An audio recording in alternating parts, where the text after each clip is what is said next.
Vico Sotto, mga Diskaya, patuloy na pinagbabantaan ang kanilang mga empleyado at nangingikil ng pera sa mga kongresista.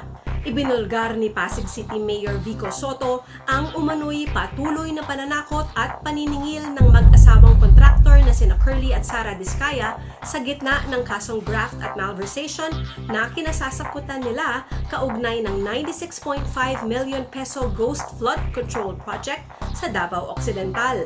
Si Sara Diskaya inaresto at inilipat sa Cebu matapos maglabas ng warrant ang Lapu-Lapu City Regional Trial Court Branch 27. Samantala, nananatiling nakakulong naman si Curly sa Senado dahil sa contempt citation. Sa kabila nito, ayon kay Sotto, patuloy pa rin umano ang mag-asawa sa mga iligal na gawain. Ipinahayag ng alkalde na may mga dating empleyado ang nagsabing tinatakot sila ng mag-asawa upang hindi tumestigo laban sa kanila na itinuturing na uri ng blackmail. Dagdag pa rito, 2 kongresista ang nagulat na humihingi umano ang mag-asawa ng pera kapalit ng hindi pagsama ng kanilang pangalan sa listahan o tinatawag na ledger. Binanggit din ni Sotto na hindi dapat malinlang ang publiko sa propaganda ng mga Diskaya na sila ay small fish lamang. Batay sa ulat ng Anti-Money Laundering Council o AMLAC, 4 pa lamang sa 9 na kumpanya ng mag-asawa ang natukoy na may higit 180 billion pesos sa mga bank account. Giit pa ng alkalde, hindi lamang basta kontraktor ang mag-asawa kung hindi itinuturing na tagapagpasimuno ng mga gawaing labag sa batas.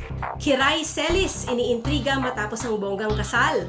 Ginawa nga bang negosyo ang pag-iisang dibdib? Usap-usapan pa rin hanggang ngayon ang engranding kasal ng dating Going Bullied star na si Kiray Celis at ang kanyang longtime partner na si Stefan Estopia.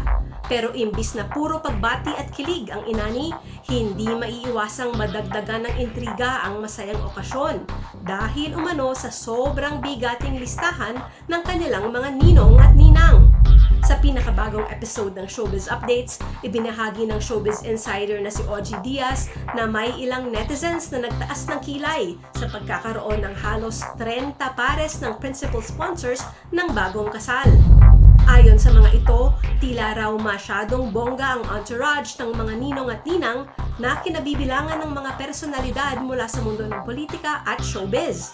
May ilan pang netizens na nagbiro na baka raw ginawa ng negosyo ang kasal ni Kiray at Stefan.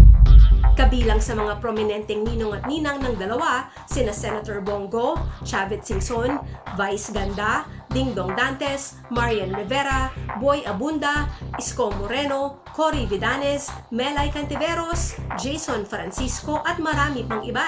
Kaya naman hindi na rin nakapagtataka kung bakit agad itong napansin ng publiko. Samantala, tila naman walang kaabog-abog ang bagong kasal sa mga usap-usapan. Ayon sa mga nakakaalam, busy ang dalawa sa kanilang honeymoon sa Amanpulo. Patunay na mas pinipili nilang i-enjoy ang kanilang bagong buhay mag-asawa kaysa patulan ng ingay sa social media. Sa huli, isang bagay lang ang malinaw. Bongga man o simple, ang kasal ay pagdiriwang ng pag-ibig. At para kina Kiray at Stefan, walang intriga ang kayang sumapaw sa kanilang kasiyahan.